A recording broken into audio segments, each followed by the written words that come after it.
You want me to roll the countdown? Go ahead, give us 30 seconds.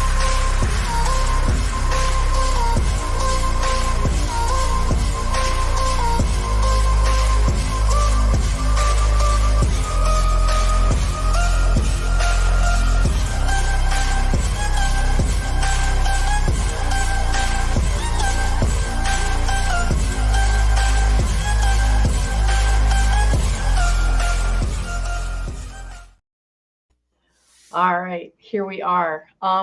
Today we are doing how to get a mass license to carry or firearms ID. And with me today, there is myself, there is Mr. Charlie, and maybe I can put us together. Oh, and we got DJ too, but DJ is just in the background. So I'll see whether or not I can, nope, I don't know how to, all right, guys, for real. I don't know how to make it just the two of us. So, oh wait, there we go. Okay. I mean, not that DJ is not important, but you know. All right. So good morning, everyone. If you have not met my co-host here, Mr. Charlie Cook from Riding Shotgun from Charlie, say hi, Charlie. Hi. Hello, everybody. Now, Charlie here has been doing mass permits for, I don't know, how long, Charlie? Oh my gosh, I became an instructor certified by the NRA and the Mass State Police in 2007. 2007. So more than a minute. More than a hot minute. More than a hot minute. All right. So I just started offering my license to carry certificate for Massachusetts. It's really not that. It's what should I call it? It is the Massachusetts approved thing. Approved curriculum. It's an approved course, a course approved by the Mass State Police. Okay. I think that's maybe a good way to say it. And then the most important part of this is this may be an outdated video within a couple of days or whatever, because Mass just changed what they approve or what they don't approve. Welcome to the Commonwealth. Yes. So anyway, you got a couple people saying hi to you. I don't know if you can see the comments, but I am. Now I can. Now you can. All right. Hello, everybody. What is happening, G-Webs? Yeah. Well, you know. Yeah. Oh, it's G-Webs immediately going for like how many? You know, he wants the stats, man. Oof. Good question. I don't. I know. I heard Renee Gagne from the DC Project say that we have 600,000 licensed gun owners in Massachusetts. Okay. But I don't think that's not wrong. Okay.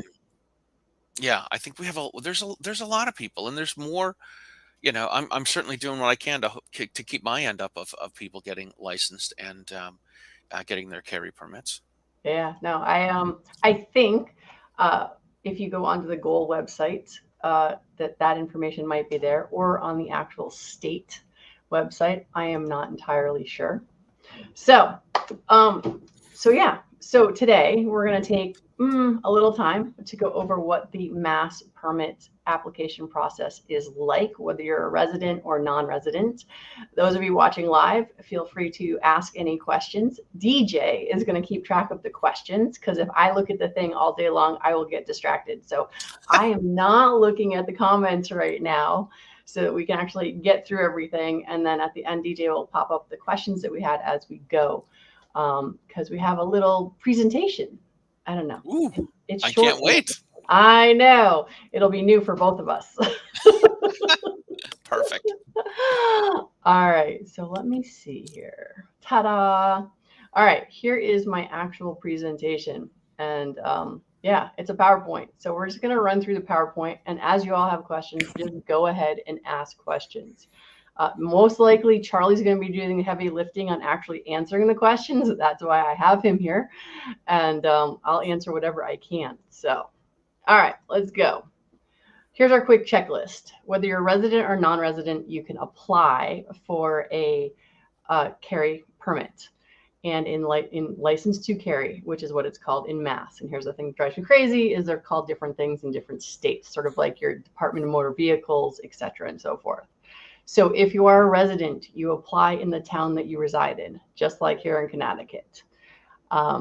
You apply for it. They decide you have to have your firearms safety course. You have to have your ID, proof of residence, state and federal background check, fingerprints. They check in with the Department of Mental Health, and I'm assuming that's in Connecticut, or sorry, in Massachusetts, because I don't imagine they go across state lines for that, but I don't know. Charlie, do you know? I don't know. They just ask on the application if you've been confined to a hospital or institution for mental illness. Okay, so similar to when you're buying a gun, then. Yeah. That same question. All right, for my non-residents, who are most people who are going to come visit me because I'm in Connecticut, it's basically the same thing. The difference is you're applying to the Firearms Records Bureau in Massachusetts versus in the town that you reside. It does cost us a lot more being non-residents. It's $100 a year versus residents, which get $100 for 6 years. You still have to go with your math approved firearm safety course, which I am now teaching. And the first one is next month in July, which is why I figured I should let people know how to do this stuff. And you're going to go through the state and federal background check, your fingerprintings, and check with the Department of Mental Health. And oh, yeah, it takes us longer. It says 90 days. And that's what the website says, Charlie. I don't know what it's actually like. Actually, I do know what it's actually like. It's like 6 months, but 90 It, days from when they get. So, yeah, let's chat on that for a second. The state site says 60 days for a residential and 90 days for out of state. What has been your experience on that? I had a couple people from Connecticut ask me about taking a class, Yep. and I so I asked them some questions and say, do you have a license in Connecticut? Blah, blah, blah, blah, blah. What kind of classes have you done before? In Massachusetts, it's not just taking one of the approved classes; it's taking it from an approved instructor. So the instructor has to have a certificate from the Massachusetts State Police to say that you're a certified instructor, and then you can give out these certificates. They do give you your own instructor number, which you have to put on the certificates as well. And this one's really dumb to me. You have to put on when your license to carry expires. And I'm like, Yes. why do I have to share this information with the people taking my class? Like, that seems ridiculous to me. And since the state has all of this information already, they ought to be able to keep that somewhere. So, Because uh, we have to apply through the state to get our okay to teach the state firearms approved courses. and I think it's the same person. So I don't really know why like. There's no one to cross-reference it with. You know what I mean? It should all be in a database. I'm sure. I'm sure it is. Yeah. Anyway, I had some people that were supposed to take a class with me this past weekend that were from Connecticut. There were, I think, 5 or 6 of them that said they wanted to come up to get their mass LTC, their non-res LTC, because they live on a border town and they have friends and relatives that are up here and they don't want their rights to end at the border. They called the Mass State Police and they were not taking appointments until February 2024. Yes. So you can go ahead and get all of the things that you need for your permitting process, but you won't be seen until 2024. Now, in Connecticut, most towns, actually, this just changed literally a week ago. You must have your certificate within the past 24 months. Does Mass My have gosh. a limit on how long, like from when you take your Mass approved firearms course from a Mass approved instructor, how long that is good for? So I'm going to say yes and no. It has an expiration date. Yes and no. Um, in It's supposed to be valid for forever, according to the state of Massachusetts. However, if somebody is a resident, if the chief of police is an anti-gun folk, and they want to, like, if you've done the class 3 years ago and they want you to take a class that is newer and less than a year old, then they'll ask for a newer certificate. I always tell people, if the chief of police in your town wants you to learn how to ride a unicycle and juggle, you've got to learn how to ride a unicycle and juggle. Yeah. um, the state says the certificates are valid for forever, but it doesn't necessarily mean that. Yeah. And I hate giving out some political no answer, but that's what it is. It's the Um, same here in Connecticut, without a doubt. It's like, although the state did just change it, like they put it in law that your certificate must be within 2 years old. So that's actually, believe it or not, that's an improvement because prior to that, it was within 12 months. This, And this, this is really Stockholm syndrome, isn't it? it's like, it's better now because it's 2 years, not It's just one in Connecticut. right. But yeah, What's well, what's because we both what's teach NRA stuff. So it's like, that is also lifelong, supposedly. However, it varies state by state. right? So, all right, let's talk about a little bit what the different pieces and parts are, right? So we have an LTC, license to carry firearms. Whether you're a resident of Mass or whether you are a non-resident, as far as I know, it covers the same thing. The changes are the cost, and I don't know. So when I was looking at the website, it says here 21 to 69 years old is $100 a year, and if you're a Mass resident, 70 years old or older, you get your free permit. Now, if you I are a think non-resident, does that count for us too? probably not. Let's not be ridiculous. I It's didn't think it's so. it's not. By the way, for the people that are over 70, it's not for the first time they get a permit or a license to carry. It's for the renewals. Yes, so you only have to pay 100 once. Right. The advantage of being a resident of Mass is your $100 is good for 6 years versus us poor suckers out of state. We have to pay $100 a year. Yeah, it's applying for the non-res LTC. I tell folks is their new hobby. Yes, because we have to do it every 7 months or so Oh, because we yeah. have It to no. apply way Here's before our expiration date is in order to get it renewed. But again, back to Stockholm syndrome, it's gotten better. As uh, non-residents, we used to have to go every single year to renew physically in person, and now it's once every 5 years. uno momento, por favor. Let What? me let me tell you how good you have it. Ah, You not only do not have to apply in person, it's good for 365 days 1 year rather than a calendar year. oh, Yeah, so if you applied in October and you got approved in November, your $100 permit is good for a month and a half, and then you have to start the renewal process the following year. So that's old. That's how it used to be, but now it's good for one like 365 days 1 year. okay, yeah. As long as my husband's had it because he's had it way longer than me. He's had to go up to Mass every year, and they only changed that a couple of years ago, where it's like, Yeah, nope, we only have to go in person now once every five once every years. yeah, once every 5 years. Yeah, So that and is you have to go to what I call Chelsea, where you need a gun. a little bit, just kind of. It's not Right, bad. Just by the train station. Just don't go under the tracks. right. Just God, don't go under the bridge. Exactly. Don't go don't under go the under Tobe, the and you'll be bridge. fine. All right, I'll try to think. Is there anything? Oh, so the other difference is if you're a resident, you can buy firearms in Massachusetts, whereas a non-resident, you're just allowed to carry firearms. You are not allowed to purchase firearms. Did I get anything wrong, or is that No, I mean, listen, let's face it. Here in occupied territory, guns are more expensive here than somewhere else. So, um, I wouldn't. If you don't have to buy something here, don't buy something here. yeah? Everything's Mass going to be. compliant triggers are so much It's fun. oh sure.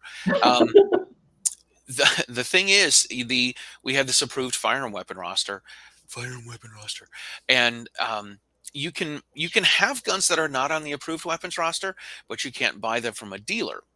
You don't get in trouble for having them. A dealer would get in trouble for selling them to you. Gotcha. Yeah, and I also tell people if you're confused about the gun laws, I'm explaining it well. Exactly. Yes, at the end of the presentation, I talk about how to stay up on all of these various gun laws. All right. The next slide. Oh, the next slide is horrible because you can't actually read it, but I'll show it to y'all anyway. Reasons for denial of a license to carry firearms or your firearms FIC card. So, FID. yeah, FID. Yeah, that thing. Basically, you have to go look. And if you really want it, I'll email it to you because there's lots of things. Now, here in Connecticut, again, those just changed. How often do those change for you guys? I think it's been a while since it's changed. It's all the regular stuff. You have to not be convicted of felony as a juvenile or as an adult, not confined to a hospital or institution. Um, you have to be you cannot be a prohibited person, but you could be a suitable person. And we can talk about the Bruin decision and how that screwed things up as well. But you can't be charged of a misdemeanor with more that's punishable by more than 2 years. You cannot be convicted of a violent crime. You cannot have a conviction under any law relating to weapons or ammunition for which imprisonment may be imposed, not imposed, but may be imposed. Because And the subject of it is an arrest warrant in any state or federal jurisdiction. So it's all the things that you wouldn't do to pass a background check is kind of how I see it. yeah, If you're gonna pass a background check, you're gonna be good to go. gotcha. All right. Just because I made it, I have to show everybody all my slides. All right. We talked about having a training course. That is the thing that may or may not be changing in Mass as far as which are the approved courses. And then where do you apply for your FID LTC? And then if you're a resident, it's in your own hometown. If you're a non-resident, we just go to the state. And it's so convenient because, Connecticut is basically the same thing. The difference is Massachusetts is actually better about getting back to you as a non-resident than Connecticut is. Shocking. I know, but you're good at something at least. This is true. I did. On my table, I have a packet to apply for my Connecticut license, and it was one of these things. Last summer, I did a Utah class for somebody, and one of the ladies taking the class called me up and she's like, "Hey, I have a fingerprint card that's not blue," because when I do the Utah class, I set people up with 2 sets of fingerprint cards. I always tell them one for practice and one to send in. Mm-hmm. And she called me back and she's like, "I've got a set of a fingerprint card that's green." And I'm like, I don't know if that's different than the blue one, but I went and met her. I got her fingerprinted, and she keeps in touch with me. So I told her that I would check out getting my Connecticut permit. I called the state police. I went to handgunlaw.us. I went to the Connecticut State Police. I called the phone number, and the phone number, of course, says, "Leave a message. We'll call you back." I left my name, my information, told them I wanted to apply for the non-resident license. Never heard back from them. And about a month and a half, 2 months later, I got a packet in the mail. Okay. Yeah.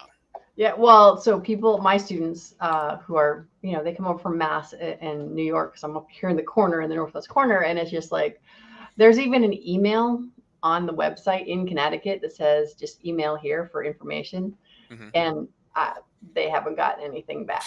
So yes, it's a challenge without a doubt. Right. There's nothing that says we don't want you to have a gun license other than we're not going to reply to you. Like you don't exist. There's a little bit of that. So, all right, we talked about this a little bit, but how long does the application process take? Like I said, the website says up to 60 days, and then for resident, and up to 90 days for non-resident. But I can tell you, having gone through that process, it definitely takes longer. And then what can I expect from the interview? So this is directly stolen from Charlie's handy dandy handouts, but your interview is roughly 30 minutes, and you're waiting longer than you're actually ever being interviewed. And for residents, you need the original copy of the application and your training certs. Now, as a non-resident, we've sent all of that stuff in ahead. So I don't remember bringing any of that stuff with me. Are you holding up your handouts to show everyone? Yes, I was. All right. See how smart I am? I'm holding it up. I'm not even on the screen. I'm like, wait, here. I'll make you big and everything. Here, you can hold up your handout. Here's my little handout that I've made. Oh, that's not the one. Oh, yeah. Yeah. You sent me a bunch, so it's off of one of them. This is, yeah. So like you were saying, right now, non-residents are waiting at least until February to be granted their interview. You can bring you back up now, Brooke. Oh, no, it's okay. Oh. I'm like, maybe I'm doing something I don't want to be on screen for. I don't know. It's not that kind of show, Brooke. I know. We talked about that earlier today. All right. So let's see. Where are we? Sorry, I looked at DJ's thing. That's okay. And I'm like, what are we talking about now? See, this is why I try not to look at the chats. So actually, DJ, I should check in with you. Are there any questions we need to answer right now that have come up? I saw the Mass thing about thinking that we're talking about guns in church. But other than that. Did I have any questions? Yeah. Well, I asked if DJ had any that from Oh, the gotcha. chat thingy, but then I didn't hear him. So it's like his unmute thing came off, but I heard nothing. But we're having a lot of that today. Oh, resident interviews, 30 minutes. Is it like Connecticut? Every Every town is six. different. It's the same thing. I always tell folks when you go in for the interview, they it's not like they put the light in your face and blow smoke in your face and interrogate you. They just want to find out you're not a crazy person. And I'm gonna use air quotes when I say crazy person, but they It's want to very find out. relative. Very Yeah, relative. it is, of course. So I tell people, I always say, listen, there's the three things you don't want to tell the police are: you want to overthrow the government, the reason that you want a gun, or the reason you don't, the reason you want a gun is not because you want to overthrow the government, not because you want to shoot zombies, and not because you want to shoot clowns, because that makes you seem crazy. Then I tell people, I give them a nice pause, and I say, but have a gun for all of those reasons, right? You don't tell people, you don't tell people this. You don't say, hey, listen, you know what, I'm mad at my ex, and I'd like to, whatever, I'd like to have this person off the face of the earth. I That's just want to do target shooting for the Yeah, fun of it. So it's here's what you gave me, right? yeah, Is what you do want to tell them. Because here at a Great Start Shooter School, we do try to focus on what you want to do versus what you don't want to do. So, Charlie, go ahead. You can lead yeah. the slide. You want you want to tell them that your spouse has firearms and you want to be familiar with them. That's not a crazy person reason.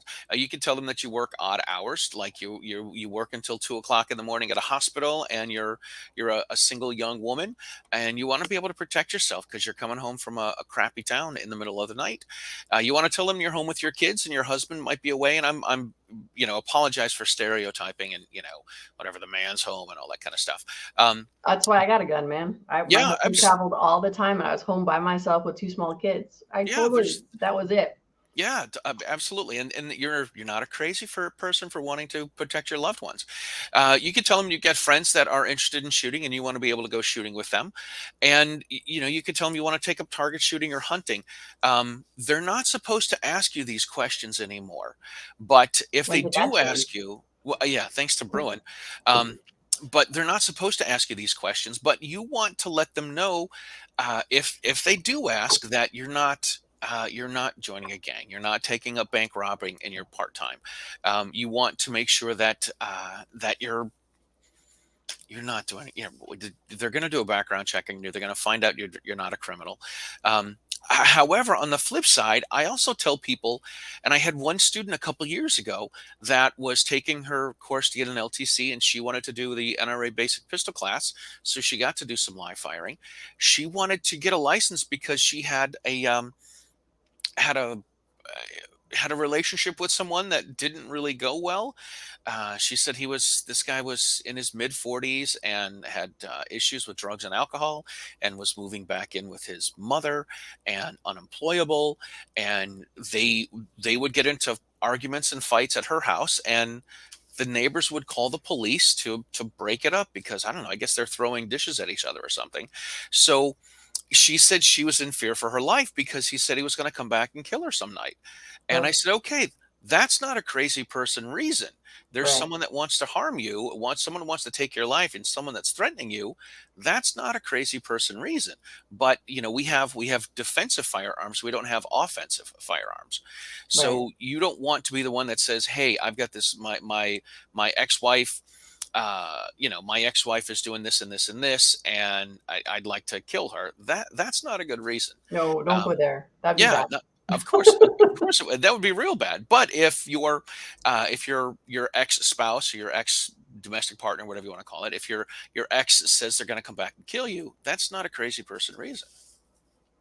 So, yeah, so I just looked real quick while you were chatting. So, but it's like it used to be on the application, it says, why do you want this? And do they actually take that off, or am I just missing it?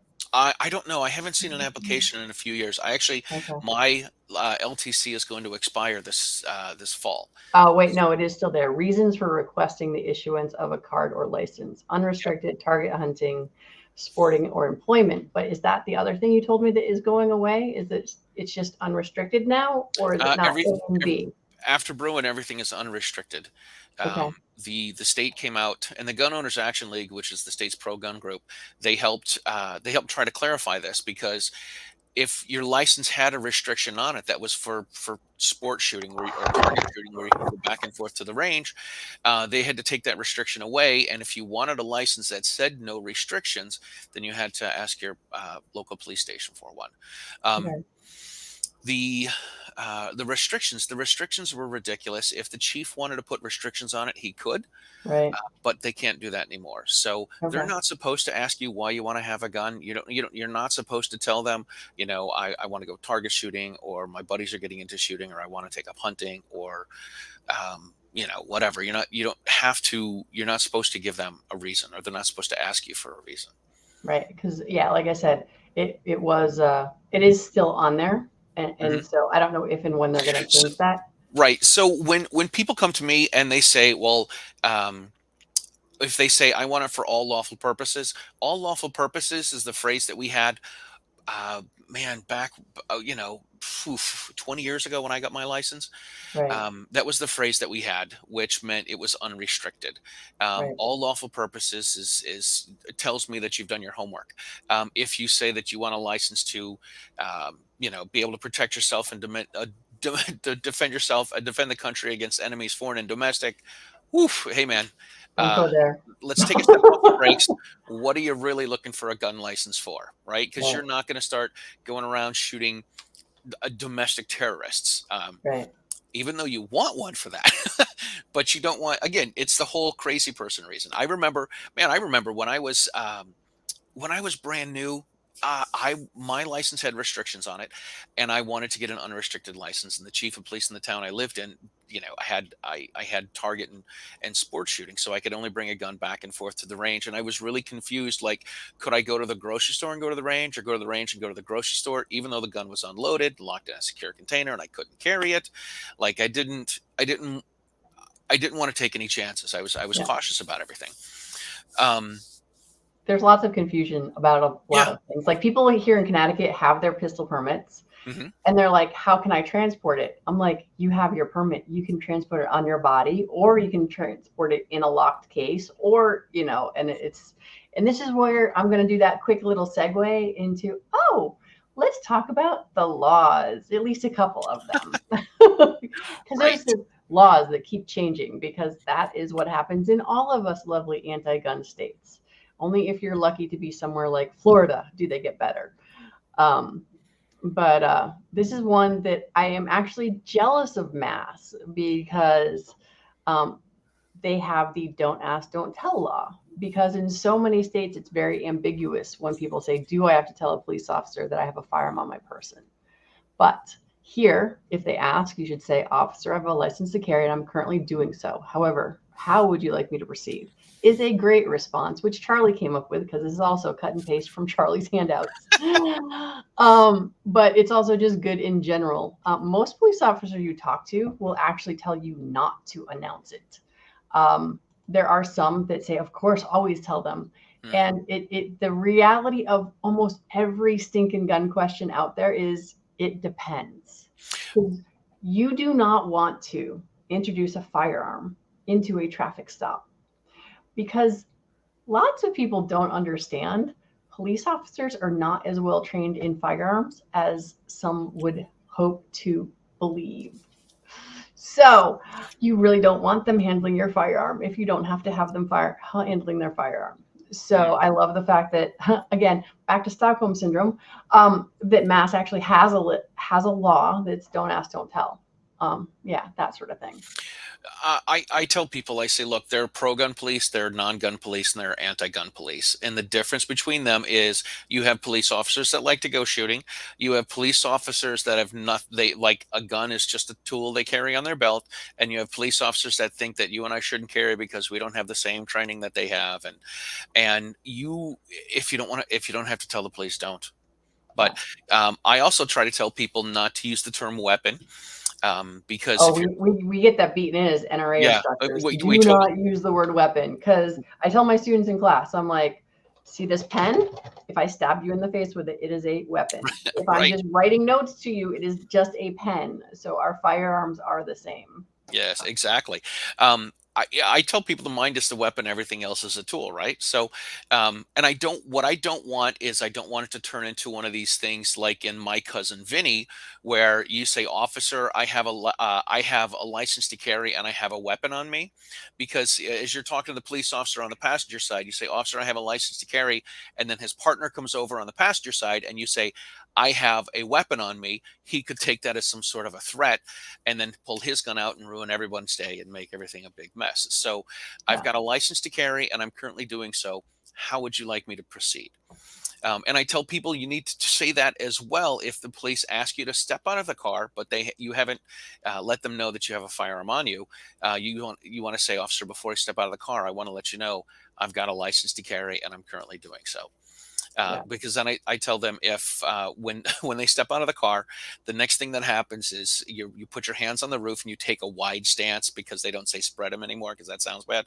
Um, and then they pat you down. When they pat you down and find that you have a firearm on you, they make you eat gravel and hog tie you. Yeah. And Because you did, that's if you did not say something, that's right. why you inform them. This Because is my why you husband do it. was stopped and his gun happened to be in his glove box at the time. And he told the rookie cop that he had a firearm on top of the registration. Mhm. And the rookie cop reached in, pulled him out of the vehicle, threw him on the front of the vehicle, at which point the sergeant was called, at which point my husband got lots of apologies and no ticket. But you don't know which experience you're going to have. Right. So I've got friends who are cops who are like, I love to see someone's got a license to carry. It doesn't make me nervous. It makes me happy because I know passed all the criminal background checks. So they're probably not a bad person. So it actually lowers the anxiety for some cops, but it also high because here in Connecticut, at least if you have a LTC, it comes up when they pull you up. So, but yeah, that is definitely you just don't know, and you don't know if they've had a bad day. That There's is the other thing I tell people. You don't know if the cop has had a bad day and they want to take their day out on you. yeah. So I you mean, don't. Yeah. it's yes. Don't give them reasons to. Here's another popular question: where can you carry or possess a firearm? So, in Massachusetts, on school grounds, virtually all federally controlled property, which obviously works for Connecticut as well. Most areas of airports and some state buildings, same here in Connecticut. Courtrooms, if ordered so by the judge, and anywhere the owner or lawful occupant asks you not to.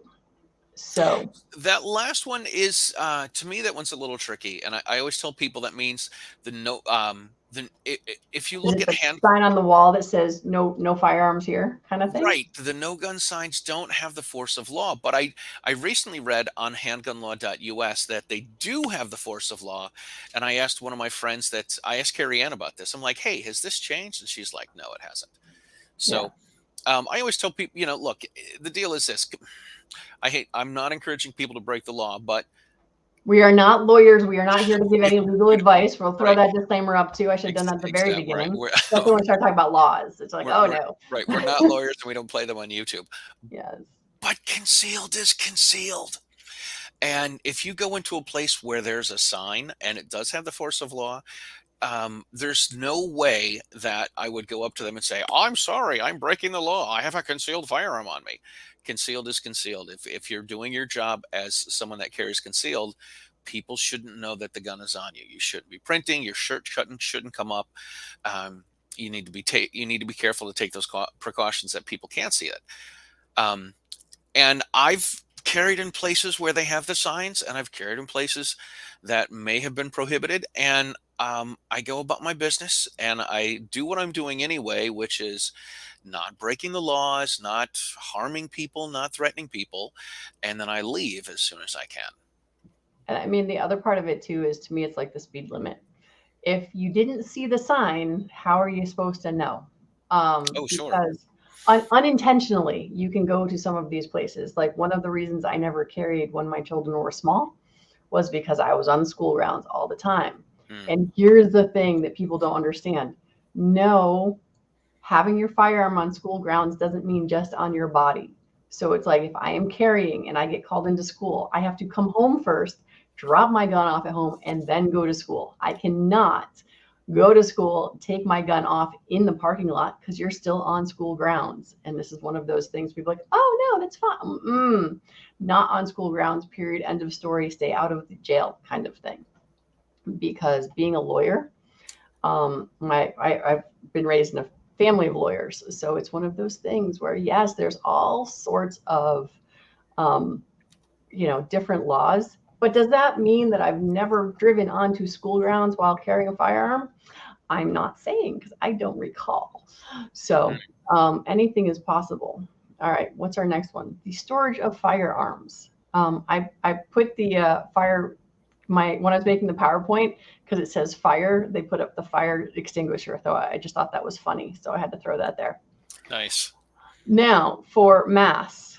Go ahead. You tell everybody what all of this means, Charlie.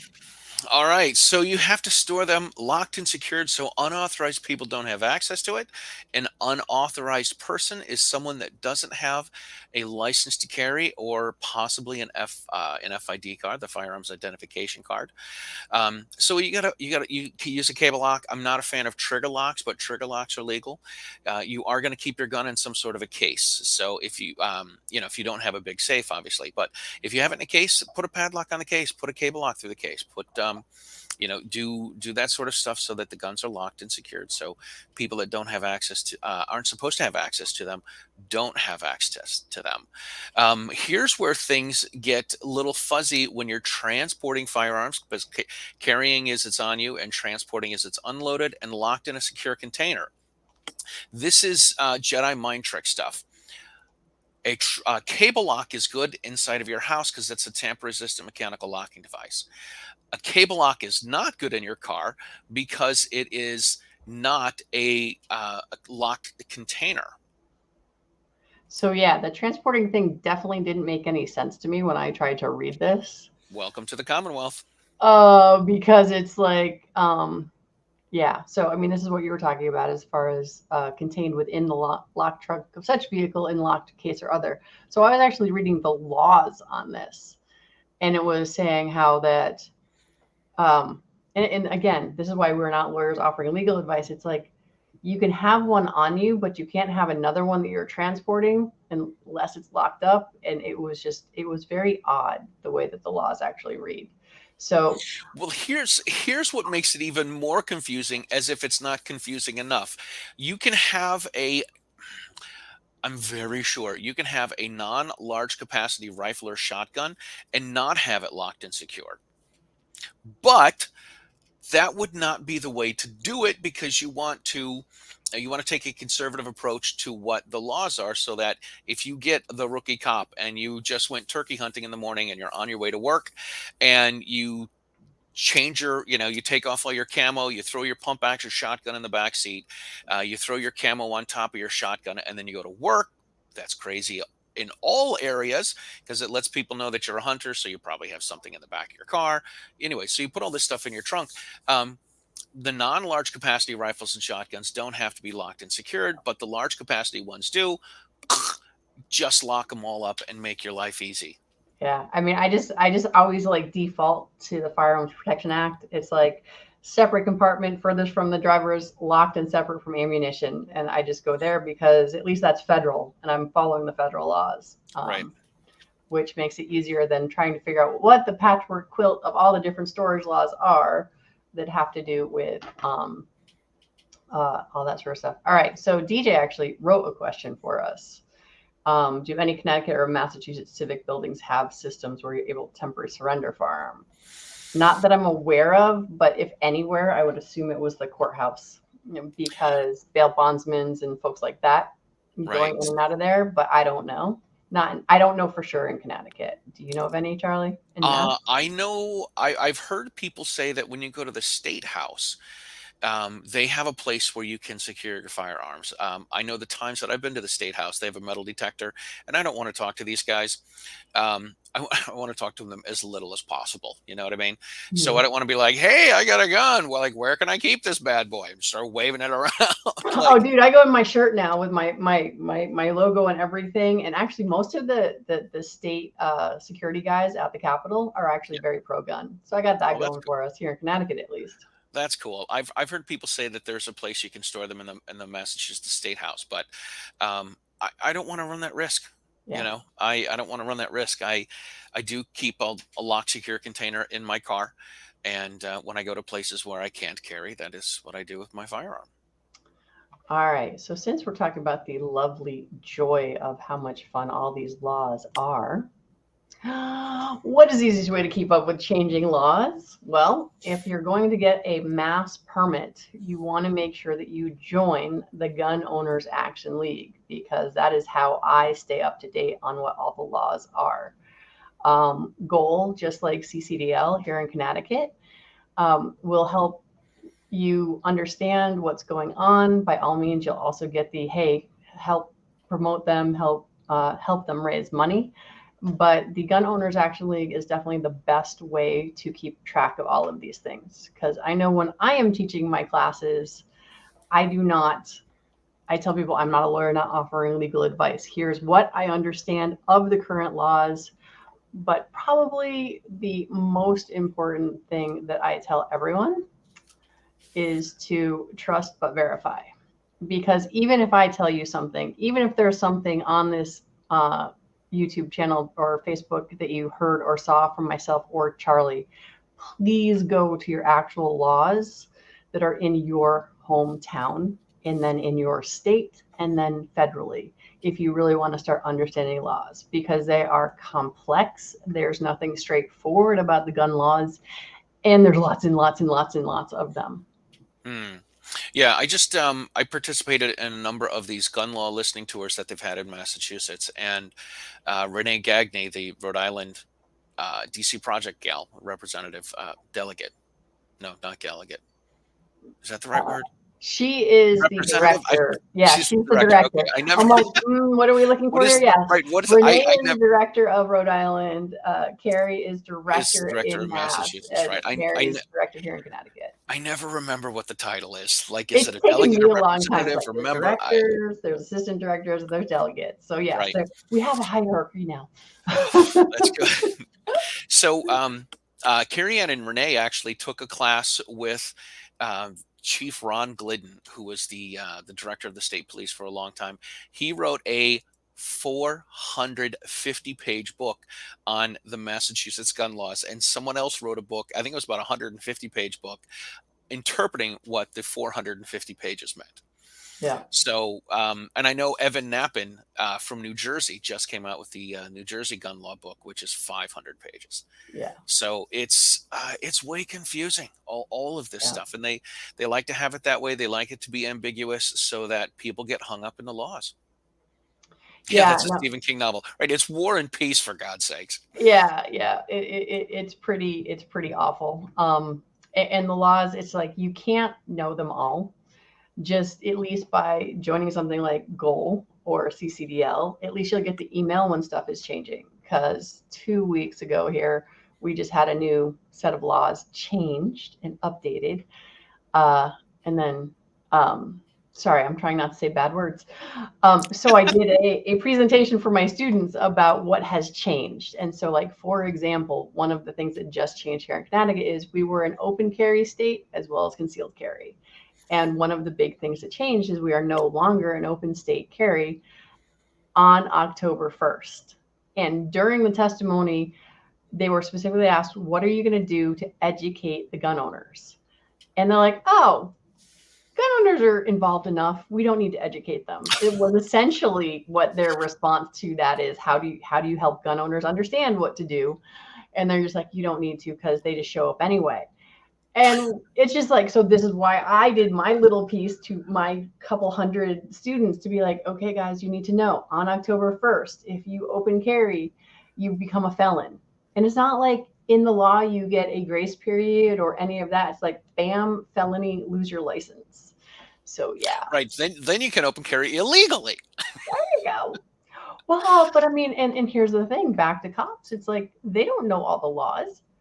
They all the cops who've been taught that is open carry is legal are Mm. probably also not getting the education that on October 1st that it now becomes illegal. Oh, sure. It's just not awesome.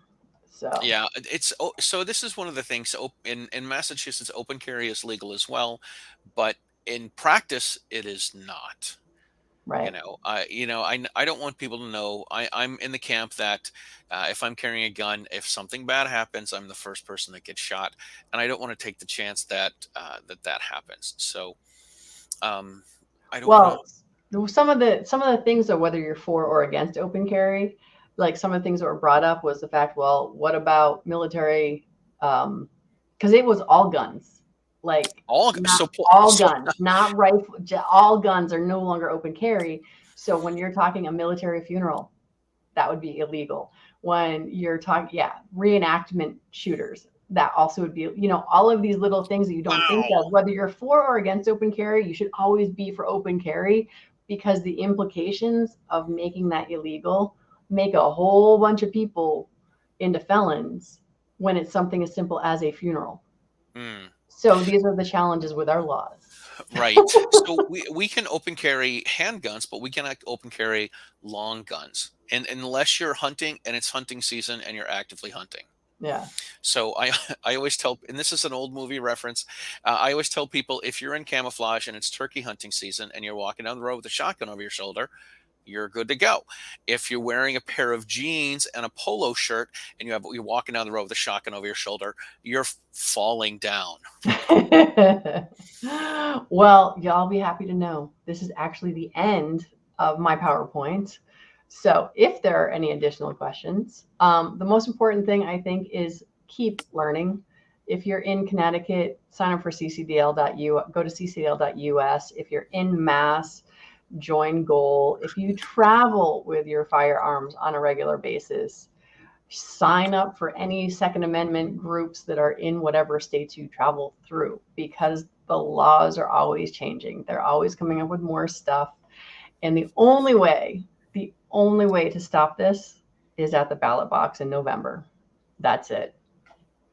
Because I've been a loud voice in our legislative process for many, many years now. And unless you can find pro-gun advocates and get them elected, we will always lose. So, as much as I try to stay away from politics, I've just gotten that fed up at this point, which is we have to spend time electing pro-gun, and it doesn't matter what party they're in. You just need to find people who are pro-freedom. Hmm. So that's my last thoughts. But anyway, anything else? License to carry, Massachusetts. I here at a Great Start Shooter School am finally offering that class because I went through all the stuff that Charlie went through a decade ago to be able to give you all that class. So my class will be in July. I think it's July 24th. I'm not sure though because I should have probably figured that out before. Right. No, it's July 9th. So it's not that far away. So if you want to get your license to carry, and here's the thing, whether you take the class from me or from Charlie, it doesn't matter because you just need the certificate and you need to take it from someone like us who are certified. Certified through the Massachusetts State Police. Yes. Not Right. certifiable. Not the same thing. Well, that's questionable. I know. So, all right. Anything else, Charlie? Oh my gosh. Pain and suffering, you know. Yeah, pain and suffering, right. I know this was on one of the slides. There is a difference between the firearms identification card and the license to carry. Uh-huh. The firearms identification card allows you to have non-large capacity rifles and shotguns, and the license to carry allows you to have large capacity rifles, shotguns, and handguns. However, we have a magazine restriction in Massachusetts. So if I know you guys have one as well, so I guess maybe it's a moot point. But if you bring in a high capacity magazine of more than 10 rounds that was made after September 13th, 1994, it is illegal to possess in Massachusetts. Gotcha. Well, see, and when I looked at this and I was reading this, it looked to me as if the difference was the age limit. Um, It is so the here, age limit. well, I'll throw this up again so we can discuss directly. But it Yep, says for your FIC or FID. FID, it says 15 to 17-year-olds or 18 to 21-year-olds, and it Hmm. talks about that. But I didn't understand. Can you get an out of? Because I also didn't see an out non-resident FID card. I I'm not And sure if why would you really that's want to really do what it that? comes down to. What's the sense? I had somebody take a class with me a number of years ago, and it was an older gentleman that just wanted to get a double barrel shotgun to do some sporting clays and trap and skeet shooting.